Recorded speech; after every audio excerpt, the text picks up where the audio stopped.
সবসময় তো ছোট মাছের দো পেঁয়াজা খেয়েছেন, কখনো কি বড় মাছের দো পেঁয়াজা খেয়েছেন? আমার আম্মু সবসময় বড় মাছ এরকম ছোট ছোট পিস করে কেটে দো পেঁয়াজা করে। এটা খেতে কি যে মজা! একবার যারা খেয়েছে তারাই অনেক বেশি প্রশংসা করেছে। তো আমার মায়ের কাছ থেকে এই রেসিপিটা শেখা, আশা করি আপনাদেরও অনেক বেশি ভালো লাগবে।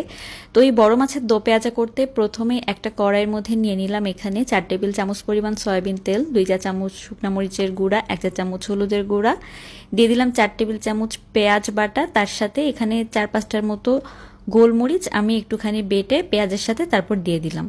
তারপর দিয়ে দিলাম হাফ চা চামচ আদা বাটা, এখানে রসুন বাটা বা রসুন ব্যবহার হচ্ছে না। সামান্য পানি দিয়ে মশলাটাকে খুব ভালোভাবে আমি প্রথমে কষিয়ে নিব। এরপর আমি দিয়ে দিব এখানে মাছ। তো এখানে 4 পিস মাছ নিয়েছি, বড় মাছ, সেগুলোকে ছোট ছোট পিস করে কেটে দিয়ে দিলাম।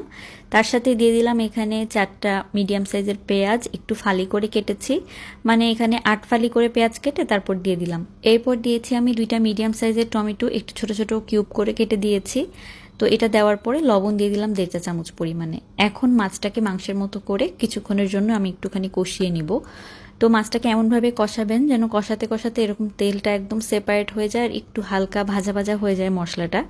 যখনই এরকম পর্যায়ে চলে আসবে তখন এখানে দিয়ে দিতে হবে গরম পানি। তো গরম পানি বেশি দেওয়া যাবে না, যেহেতু কাঁচা মাছ বেশিক্ষণ কিন্তু এখন আর রান্না করা লাগবে না।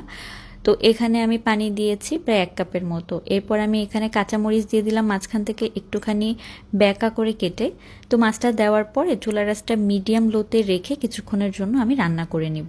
যখন এরকম পর্যায়ে চলে আসবে, সব কিছু সেদ্ধ হয়ে যাবে, পেঁয়াজ টমেটো গলে যাবে, তখন দিয়ে দিব বেশ খানিকটা ধনিয়া পাতা কুচি।